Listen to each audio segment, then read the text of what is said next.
Page 9, Skip to My Lou. Well, we got one flat in this key signature. We're in the key of F major. So you'll be doing the scale for F major, one octave up and down. And at the bottom of the page, they want you to do the inversions for F major and D major. Try it. The chord F major, remember, is F, A, C. And the inversions are where you're turning it over. I'm going to go down here. F, A, C, and then I put the F on top. That's first inversion. And then I put the A on top. That's the second version. If I do it again, I'm back to root. I just want you to write those in. D major's here. Well, put the D on top. And then put the F sharp on top. Second inversion. You can do that. That's just, you're just doing the inversions of the chords. Let's look at Skip to My Lou. It's 2 lines long with a repeat sign, so it's really 4 lines long, but there's only 2 lines of music to learn. Treble and bass clef, 1 flat in the key signature. It's in F major. You're going to do the scale for F major, I hope, please. The right hand fingering on that scale is different than the other scales, so it's a little tricky. A 4/4 time signature. Let's take it one hand at a time, make sure we know what the hand is doing. The right hand is here. Remember the B flat, it's in the key signature, so it's in the hand position. So it's 1 and 2 and 3 and 4 and 1 and 2. Then you hear the thumb comes down. The hand doesn't move, it's just the thumb. And then when it's done, the thumb can come back up. So you see on a hand position, I don't remember if I've said this before because I can't remember what happened yesterday. But in any hand position, the outside fingers have to cover 2 notes.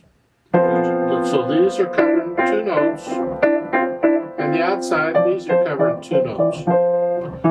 You're not moving the hand, you're just moving the finger out a little bit. This way we can cover, rather than 10 notes, we can cover 12 notes or 14 notes or however many that is. We got them all covered. Isn't this wonderful? Oh, goody. And that's all we're doing here is...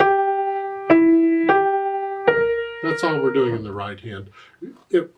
We've been doing it in the left hand because we've been bringing the little finger down. Well, this is similar to that. Little finger covers multiple notes. Okay. Left hand, well, you have these broken chords. Because you take all the notes in the first measure, it's here. It's an F chord. But when you don't play them at the same time, it's a broken chord. Third measure, you come down, little finger comes down. When you put the hands together, it's here.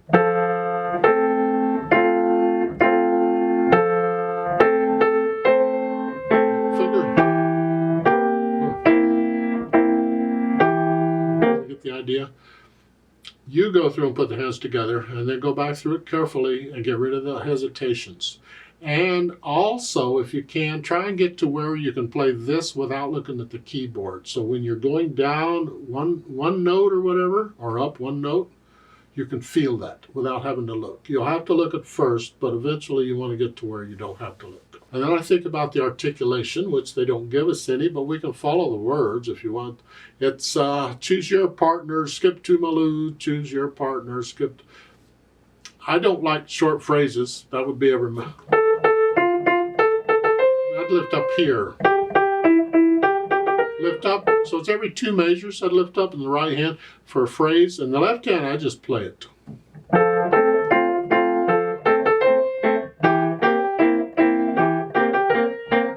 Since they don't give you any articulation, maybe you want to put in some staccatos just for the fun of it.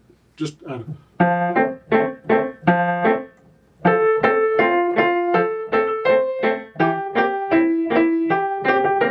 makes it a little harder because now I'm doing different things in the hands. But there's different things we can try out with articulation since they've left it wide open. They don't say anything. Do what you can do. If you need to connect it all, connect it all. It's just have some fun with it. Experiment a little bit. Dynamics, MF at the beginning, mezzo forte, moderately loud, sort of loud. That's the melody. It's not loud, it's just sort of loud. These chords, keep these light, soft.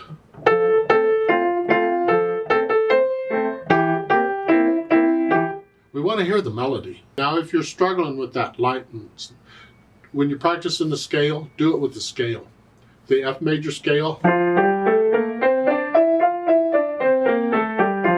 Try playing that with one hand heavy and one hand light. The right hand. And then switch it. Let the left hand be heavy. And you're taking turns as to which hand is light and which hand is heavy.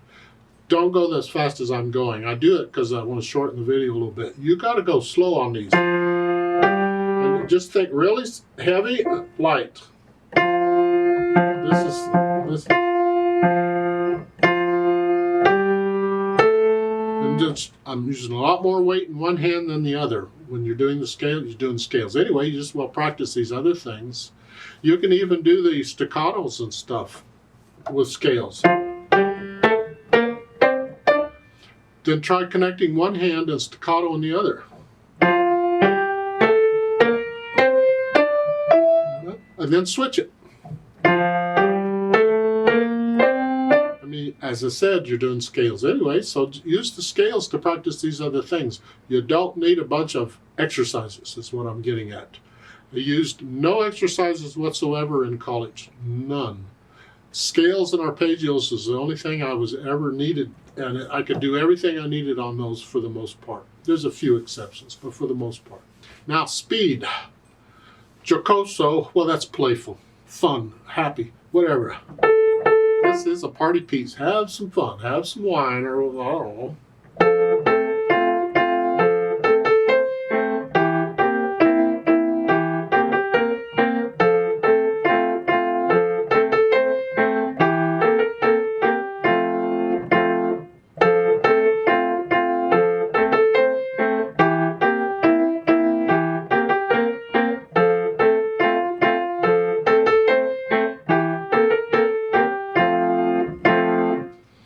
Since it's repeated, you can change something, change the articulation if you want.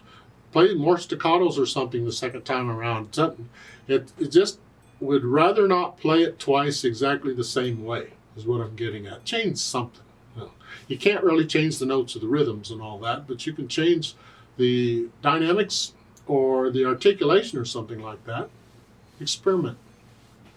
Let's play it very slowly and double check the notes and the rhythms. I'm going to play both hands about the same. I'm not doing any louds and softs, just it's all the same. I'll give us 4 counts. So we would do the repeat. We'll play it twice. 1, 2, ready, go.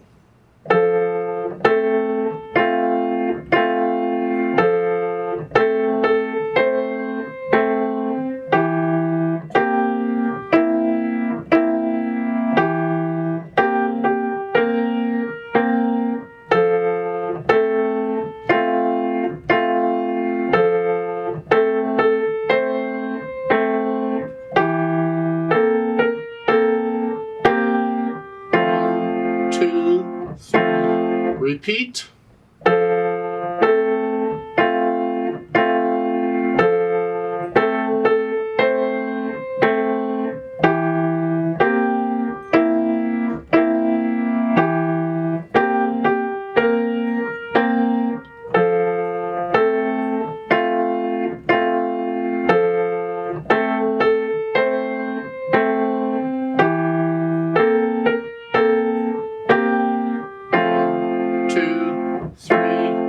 Rest.